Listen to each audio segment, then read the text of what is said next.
Hello student, तो आज हम लोग देखने वाले हैं आपके एक नए पार्ट को, और जिसमें हम लोग अर्थमेटिक्स से रिलेटेड बहुत सारे क्वेश्चंस ऑलरेडी हम लोग कर चुके हैं और आगे भी हम लोग करने वाले हैं। ठीक है, तो आज का जो आपका चैप्टर रहेगा, जो आपके क्वेश्चंस रहेंगे वो एवरेज से रिलेटेड रहेंगे।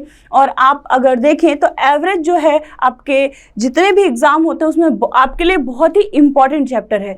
बेसिकली यहाँ पर बहुत सारे ऐसे क्वेश्चंस होते हैं जो हमें लगता है बहुत ज़्यादा कैलकुलेटिव हैं, लेकिन बहुत सारे क्वेश्चन ऐसे होते हैं जिनको हम बड़े से बड़े क्वेश्चन को बहुत ही आसानी से सॉल्व कर सकते हैं।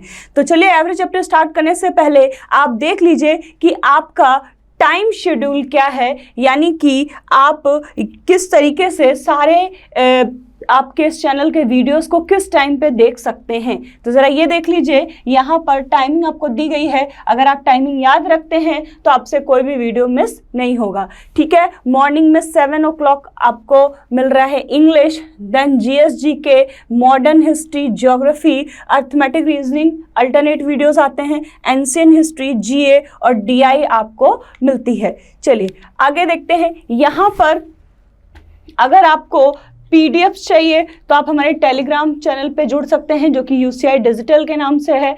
इंस्टाग्राम पे फॉलो कर सकते हैं, वो भी हमारा UCI_डिजिटल के नाम से है। और हमारे फेसबुक पेज को लॉगिन कर सकते हैं, जो कि UCI गो डिफेंस के नाम से है। और अगर आपको हमारे कोर्सेज लेने हैं ऑनलाइन तो यहाँ पर आप ऐप कर सकते हैं, हमारी ऐप रेविंग्स और काबिल को, जिस पर आपको हर सब्जेक्ट से रिलेटेड पर्टिकुलर आपको यहाँ पर कोर्सेस मिल जाएंगे। ठीक, अगर आप ल्यूसेंट पढ़ना चाहते हैं, क्योंकि ल्यूसेंट क्या है आपके लिए बहुत इंपॉर्टेंट बुक होती है। फॉर एग्जाम्पल, चाहे जीएस हो, अर्थमेटिक हो, एडवांस मैथ हो, फिजिक्स हो, ठीक है, इंग्लिश हो, आप उस सब के लिए ल्यूसेंट का पैकेज ले सकते हैं, जो कि 1990 फॉर ईच सब्जेक्ट। ठीक, इसी तरीके से आप एनडीए का भी कोर्स ले सकते हैं, 6 मंथ और 1 ईयर दोनों ही आपके पैकेज हैं। तो चलिए स्टार्ट करते हैं। एवरेज, देखिए एवरेज क्या है, देखा जाए तो कुछ कैलकुलेटिव भी होता है और देखा जाए तो क्वेश्चन बहुत आसान भी होते हैं। लेकिन आज जो पहला पार्ट हम लोग देखने वाले हैं उसमें हम देखेंगे कि किस तरीके के क्वेश्चंस जो डायरेक्ट आपके आ जाते हैं इस तरीके के फॉर्मूला से रिलेटेड। तो थोड़ा उस पर देख लेते हैं, क्योंकि कुछ क्वेश्चन ऐसे होते हैं जहां आपको बहुत ज़्यादा मतलब वहाँ पे आपको कोई ट्रिक या कॉन्सेप्ट नहीं चाहिए, आपको डायरेक्ट उसका तरीका पता है तो आप क्वेश्चन कर सकते हैं। जैसे एवरेज के लिए अगर आपसे कभी भी पूछ दिया जाए कि कॉन्टिन्यूअस या कॉन्जिक्यूटिव नंबर्स हैं, है ना, लगातार नंबर्स हैं, फॉर एग्जांपल 1 to 100 लगातार आपके नंबर हैं, बताइए उसका एवरेज क्या होगा। तो हम क्या करेंगे, हमारे पास इतना टाइम नहीं होता है, जैसे मैंने लिख दिया कि 1 से लेकर 100 तक का एवरेज बताइए। तो आपके पास कंपटीशन लेवल पर आपके पास इतना टाइम नहीं होता है कि आप 1 से लेकर 100 तक वैल्यू को जोड़ने बैठें और फिर उसका एवरेज निकालें। तो इसके लिए एक छोटा सा तरीका बना है। क्या, पहला देखिए, लिखा है लगातार n तक की प्राकृतिक संख्याओं का औसत। अगर डायरेक्ट आपसे पूछ लिया जाए कि n तक की प्राकृतिक संख्याएं बताइए, यानी कि आपसे कह दे कि लगातार 10 तक की प्राकृतिक संख्या बताइए, लगातार 20 प्राकृतिक संख्याओं का योग बताइए या औसत बताइए। ठीक, तो उसके लिए डायरेक्ट फॉर्मूला होता है आपका n+1/2। ठीक है, तो आप क्या करेंगे, आप जो भी नंबर आपको दिया गया है, जैसे 100 लिखा था तो आपने 100 लिखा, +1 किया, बाई 2 कर दिया, यहां से आप अपना आंसर कैलकुलेट कर लेंगे, यानी 50.5। ठीक, अब देखिए इसी के जस्ट नीचे अगर इंग्लिश में भी बता देते हैं, average of n continuous numbers. ठीक है, यहां पर आपको बताना है कि average of n continuous natural numbers का एवरेज आपको बताना है। तो क्या करिए, नंबर उठाइए, +1 करिए और बाई 2 कर दीजिए। अब अगर एवरेज के साथ साथ आपको योग भी बताना हो, ठीक, यहाँ पर ये देखिए नीचे वही चीज लिखी गई है, लगातार n तक की प्राकृतिक संख्याओं का योग। तो देखिए योग क्या है, तो आपको कुछ नहीं करना है, आपको ये 2 फॉर्मूले नहीं याद करने हैं, है ना। आपको लग रहा होगा इतना बड़े फॉर्मूले कौन याद कर, आपको सिर्फ इसमें से ये पहला, दूसरा, तीसरा और बाकी के ये 4, बस ये आपको करना है। ये जो बीच बीच में लिखे हैं ये सम है उनका। तो सम बनता कैसे, जरा देख लीजिए। एवरेज बराबर होता है सम अपॉन n।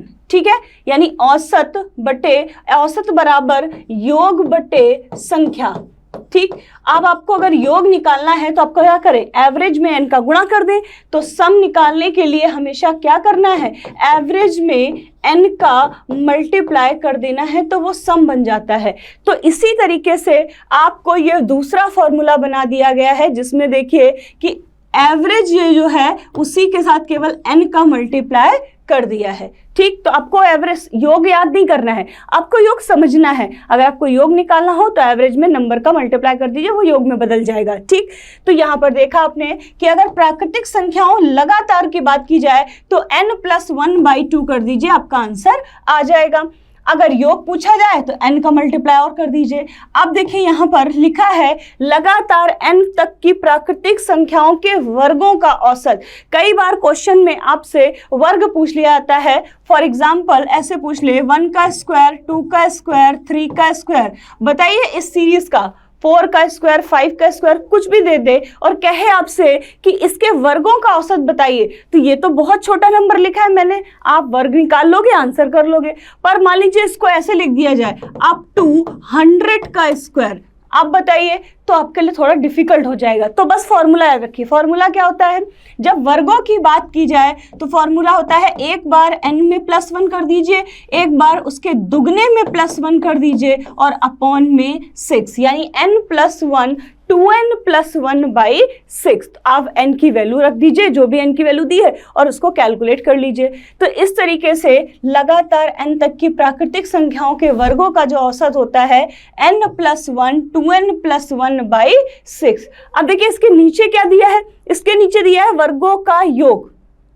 तो फिर क्या करना है, कुछ नहीं, ये पूरा एज इट इज है और साथ में केवल n लिख दिया गया है। क्यों, क्योंकि नंबर का गुणा करके हम योग में बदल लेते हैं। इसी तरीके से लगातार n तक की प्राकृतिक संख्याओं के घनों का औसत, यानी कि अगर आपसे सीरीज कुछ ऐसी आ जाए कि स्क्वायर की जगह क्यूब बन जाए, ठीक है, तो क्यूब, इतना क्यूब निकाल कर फिर उसको जोड़ना हमारे लिए डिफिकल्ट होता है। तो डायरेक्ट फॉर्मूला होता है कि अगर आपसे क्यूब्स की बात कर दी जाए, यानी कि average of n natural numbers of cubes, यानी इसके घनों की बात कर दी जाए, तो फॉर्मूला होता है n लिखिए, एक बार n+1 लिखिए, उसका होल स्क्वायर बाई 4। जो भी आपका n है उसमें नंबर ऑफ n का मल्टीप्लाई करके बाई 4 कर दीजिए, आपका आंसर आ जाएगा। इसी तरीके से सम की बात कर दें तो सम में देखिए फॉर्मूला अलग नहीं है, केवल क्या किया है, n का मल्टीप्लाई किया है, और जैसे n का मल्टीप्लाई किया तो ये n स्क्वायर बन गया है, इसलिए इन्होंने n+1 को एक साथ होल स्क्वायर में लिख दिया है। आप ऐसे भी लिख सकते हैं, यहाँ पे n का मल्टीप्लाई करेंगे तो n स्क्वायर हो जाएगा,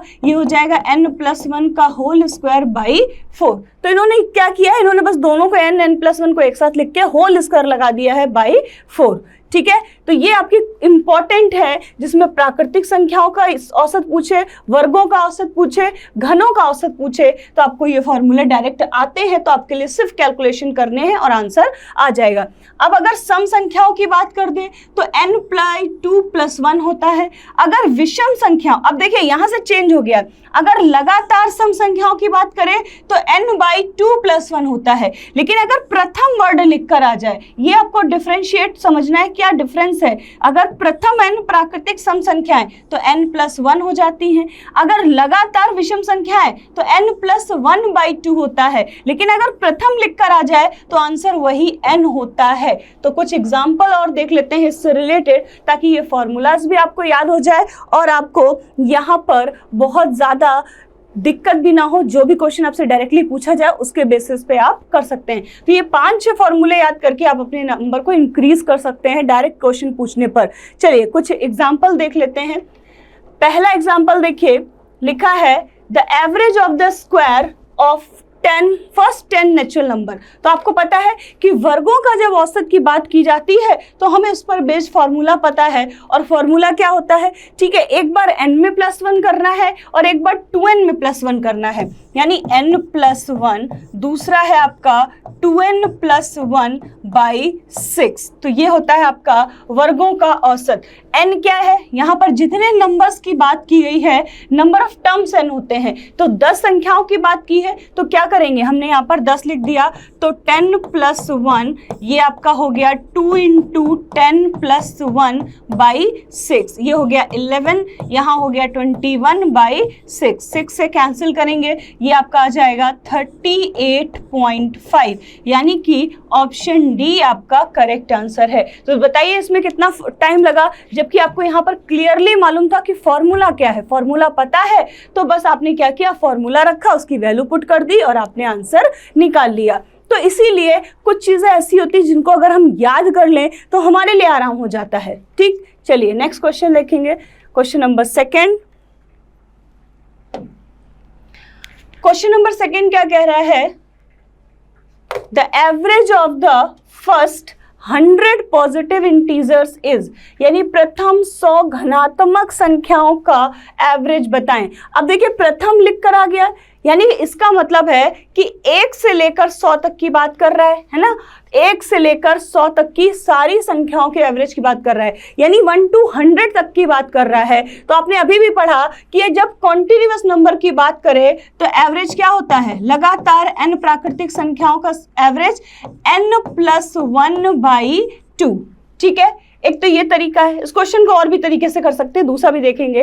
तो यहाँ पर नंबर ऑफ टर्म्स कितने हैं, 100, तो हमने 100 लिख दिया, + 1/2, यानी कि 101/5, यानी ये आपका कितना हो गया, 50.5, यानी ऑप्शन नंबर सी आपका करेक्ट है।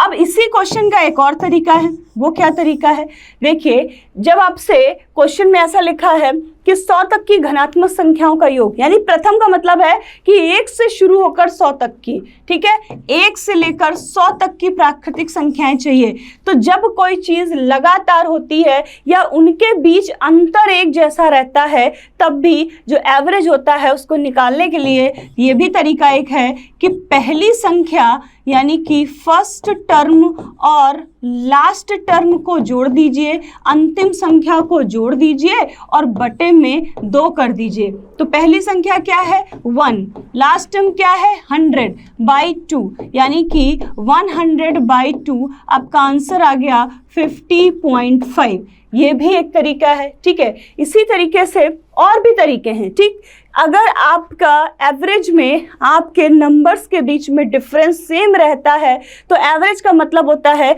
बीच की संख्या। ठीक है, एवरेज का मतलब होता है बीच की संख्या, तो यही आपका करेक्ट आंसर बन जाता है। तो अभी हम लोग बहुत सारे तरीके पढ़ने वाले हैं, अभी तो हम लोग फॉर्मूले बेस्ड कर रहे हैं। ठीक, इसी तरीके से क्वेश्चन नंबर 3 देखेंगे। क्वेश्चन नंबर 3 क्या कह रहा है, 100 तक की सभी विषम संख्याओं का औसत ज्ञात करें। तो अब देखिए 100 तक की विषम संख्या लिखी है ना, तो एक तरीका आपका सीधा सीधा, अगर आपको फॉर्मूला पता है कि भैया अगर लगातार n विषम संख्याओं की बात की गई है, कितनी, या तो प्रथम n विषम संख्याओं की बात की गई है, तो डायरेक्ट आंसर क्या होता था, n, यानी जब ऑड नंबर्स की बात की जाए वो भी कॉन्टिन्यूअस, तो आंसर वही वैल्यू होती है। तो आंसर इसमें क्या है, 100। लेकिन ये 100 हम आंसर नहीं ले सकते। रीजन क्या है, क्या 100 तक की, इसने ये नहीं बोला है कि 100 विषम संख्याओं का एवरेज क्या होगा, दोनों में डिफरेंस है।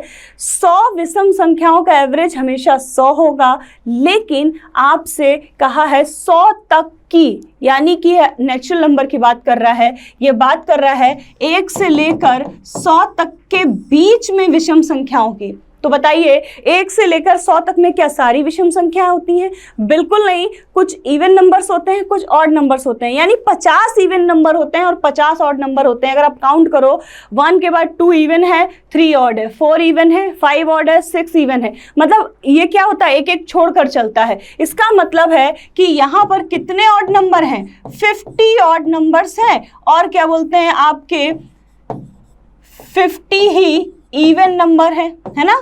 तो अभी मैंने बोला कि आंसर n होता है, तो n बराबर है कितना, 50, तो आंसर आपका 50 है। पर फिर भी अगर आपको इसको समझने में दिक्कत हो रही है तो लॉजिकली हम ये सोच सकते हैं कि 100 तक में पहली विषम संख्या होती 1, फिर होती है 3 और लास्ट कौन सी होती है, 99।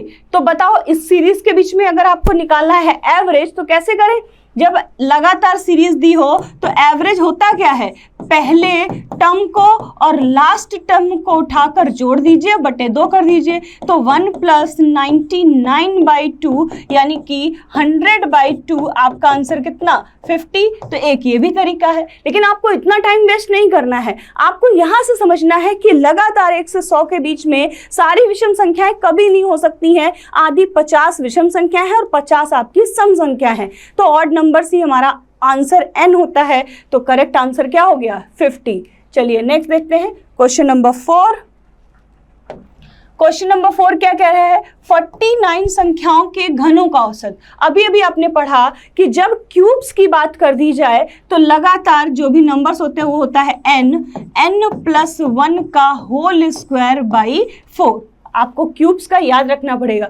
n क्या है 49, तो भैया n 49 हो गया। ये क्या हो गया 49 + 1 का होल स्क्वायर बाई 4, यानी कि 49 × 50 × 50/4। इसको कैलकुलेट कर लेंगे तो ये आपका हो गया 25 × 25, यानी कि 30,625। तो करेक्ट आंसर है आपका ऑप्शन नंबर ए। तो इस तरीके से अगर आपको फॉर्मूले आते हैं तो डायरेक्ट आप क्वेश्चन कर सकते हैं। नेक्स्ट देखिए आपका क्वेश्चन 5। यहाँ पर देखिए, अब यहाँ पर इस क्वेश्चन को समझना है कि 10 पूर्ण संख्याओं का औसत क्या है। तो आपको क्या करना है, कोई भी 10 नंबर उठाने हैं और उनका क्या निकाल देना है, एवरेज निकाल देना है। लेकिन आप भूलिएगा मत, क्योंकि जब हम संख्याएं उठाएंगे तो हम शुरुआत कहाँ से करते हैं, 1 से। 1 2 3 4 5 6 7 8 9 और 10, तब हमारी 10 संख्याएं बनती हैं। लेकिन ध्यान दीजिए यहाँ पर पूर्ण संख्याएं लिखी हैं, आपके माइंड में क्लियर होना चाहिए। होल नंबर हमेशा 0 से स्टार्ट होते हैं, नेचुरल नंबर हमेशा 1 से शुरू होते हैं। तो ये आपका नेचुरल नंबर नहीं है, ठीक। यहाँ होल नंबर है तो हमने क्या इंक्लूड किया, 0 इंक्लूड किया, इसीलिए हमने किसको हटा दिया, 10 को हटा दिया। अब ये हमारी 10 क्या है, आपकी सम संख्याएं हैं। अब एवरेज कैसे निकालें, सबको जोड़कर बटे में नंबर ऑफ टर्म्स का भाग कर दें। लेकिन आपको एक छोटा सा तरीका और बता रहे हैं, अगर यहाँ पर अगर आपको एवरेज निकालना है तो एवरेज होता है बीच की संख्या, ठीक। या आप अभी इसको जोड़कर कर लीजिए, 1 2 3 4 सबको अगर हम जोड़ते हैं यहाँ पर तो ये आपका टोटल निकलेगा जाकर, अगर हमने इसको कंप्लीट जोड़ा तो ये समथिंग 4.5 45/10 यानी कि 4.5, ठीक है। एक तो ये तरीका है। दूसरा तरीका क्या है कि आप नंबर्स को सेम पार्ट में डिवाइड कर दीजिए। 1 2 3 4 तक हमने डिवाइड किया और ये 5 नंबर इधर से छोड़े, 5 नंबर इधर से छोड़े और बीच में कौन आ रहा है 4.5। यही आपका करेक्ट आंसर है। तो ये थे आपके कुछ इंपॉर्टेंट फॉर्मूला बेस्ड क्वेश्चन, ठीक है। इसके अगले पार्ट में हम लोग वो क्वेश्चंस करने वाले हैं जिनमें जो सीरीज के फॉर्म में होंगे वहाँ कोई फॉर्मूला यूज नहीं होगा, सिर्फ और सिर्फ आप अपने लॉजिक के बेस पर क्वेश्चन सॉल्व करेंगे, जहाँ पर नंबर्स के बीच में सेम डिफरेंस चलेगा। तो मिलेंगे नेक्स्ट वीडियो में, तब तक लाइक करिए, शेयर करिए और कमेंट जरूर करिए। जय हिंद।